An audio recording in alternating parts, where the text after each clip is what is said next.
భవానీ శంకర్ గారు నిన్న పల్నాడులో జరిగిన జగన్మోహన్ రెడ్డి గారి పర్యటన చాలా ఘన విజయంగా జరిగిందని చెప్పి బయట చాలామంది చెప్తున్నారు. దాని గురించి మీరేమంటారు? మీరు కూడా చూసి ఉంటారు కదన్నా, ఏ విధంగా జగన్మోహన్ రెడ్డి గారిని ప్రజలు ఆదరిస్తున్నారో, జగన్మోహన్ రెడ్డి గారు ప్రజల్లోకి వస్తే ఏ విధమైనటువంటి జన సముద్రం కనిపిస్తూ ఉందో ఈరోజు ప్రతి ఒక్కరు కూడా కళ్ళు కట్టినట్టు కనిపిస్తూ ఉంది. ఎందుకనంటే జగన్మోహన్ రెడ్డి గారు చూసుకోండి, మీరు చెక్ చేసుకోండి ఒకసారి. జగన్మోహన్ రెడ్డి గారు ప్రతిపక్ష నాయకుడిగా ఏ పర్యటనకి వెళ్ళినా, ఎవరిని పరామర్శించడానికి వెళ్ళినా జనం అనేవాళ్ళు నీరాజనాలు పలుకుతున్నారు. జగన్మోహన్ రెడ్డి గారు వెనక జనం వెనక జగన్మోహన్ రెడ్డి గారు అని చెప్పి అన్నట్టుగా దానికి ఎగ్జాంపుల్గా జనం నిన్న ఏ విధంగా స్వాగతం పలికారో చూశారు. సుమారు 9 నుంచి 10 గంటలు పట్టిందని చెప్పేసి ఆంధ్రజ్యోతి ఏబిఎన్ ఛానల్ వాళ్ళు చెప్పారు.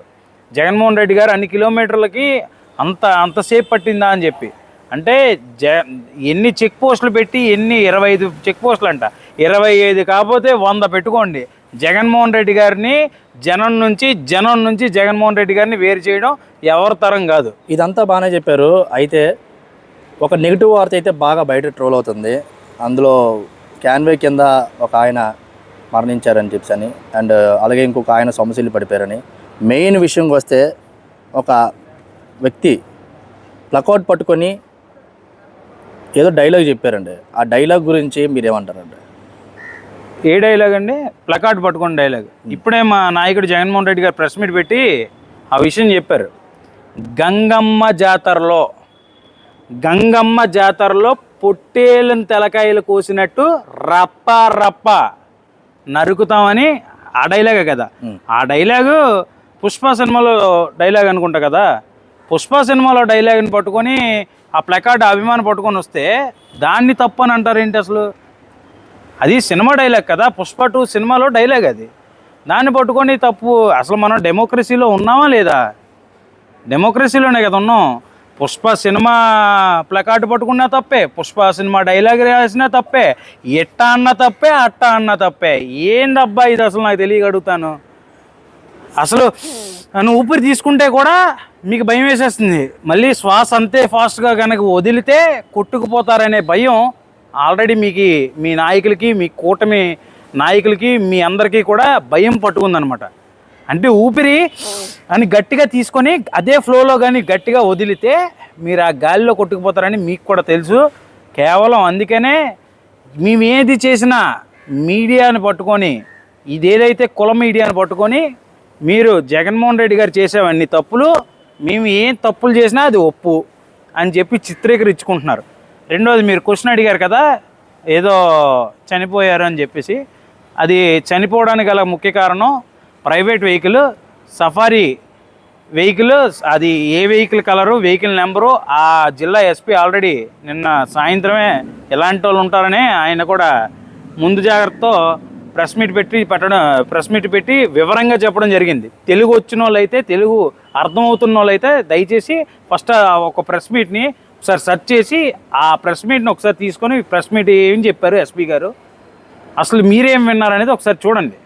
అది జగన్మోహన్ రెడ్డి గారి కాన్వేకి సంబంధించిన వెహికల్ కాదు అని చాలా స్పష్టంగా ఎస్పీ గారే చెప్పడం జరిగింది. అది ఒక ప్రైవేట్ వెహికల్, అది జగన్మోహన్ రెడ్డి గారి కాన్వేకి కానీ లేకపోతే పార్టీకి సంబంధించిన నాయకులది కానీ కాదని చాలా స్పష్టంగా తేల్చి చెప్పారు దాంట్లోని. ఇంకొక ఆయన సొమ్మచిల్లి పడిపోయారు. ఆయన అక్కడికి వచ్చారు, జగన్మోహన్ రెడ్డి గారి అభిమానం అంటేనో లేకపోతే ఇంకోటి ఏదో అక్కడికి వచ్చారు పబ్లిక్లో. ఆయన సొమ్మచిల్లి పడిపోతే ఆయన ఏదో మేమేమైనా ఆయన ఎనర్జీని ఏమైనా తీస్తామా లేకపోతే ఏమైనా చేసామా?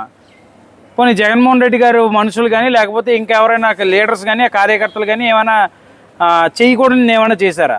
ఏం లేదు కదా. అక్కడ సొమ్మసిల్లి పడిపోయారు. ఆల్రెడీ ఆ జిల్లాకు సంబంధించిన నాయకులు, ఆ జిల్లాకు సంబంధించిన మంత్రులు అందరూ కూడా వెళ్ళి పరామర్శించడం జరిగింది. వాళ్ళ కుటుంబానికి అన్ని విధాలుగా తోడుకుంటామని భరోసాను కల్పించడం జరిగింది. అలానే ఎవరైతే ఈ సఫారీ యాక్సిడెంట్ అయిందో వాళ్ళ దగ్గర కూడా మాజీ మంత్రివర్యులు విడుదల రజనీ గారు, అలానే గోపిరెడ్డి శ్రీనివాస్ గారు, అలానే కాసు మహేష్ రెడ్డి గారు అందరూ కూడా అక్కడ జిల్లాకు సంబంధించిన మాజీ మంత్రులు కానీ మాజీ శాసనసభ్యులు కానీ అందరూ వెళ్ళి పరామర్శించడం జరిగింది.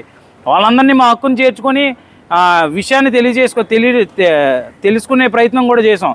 వాళ్ళంతా కూడా చాలా పాజిటివ్గా రెస్పాండ్ అయ్యి మీకు అన్ని విధాలుగా మేము ఉంటామని, అలానే మా నాయకుడు మా పార్టీ ఉంటుందని వాళ్ళకి భరోసా ఇవ్వడం జరిగింది.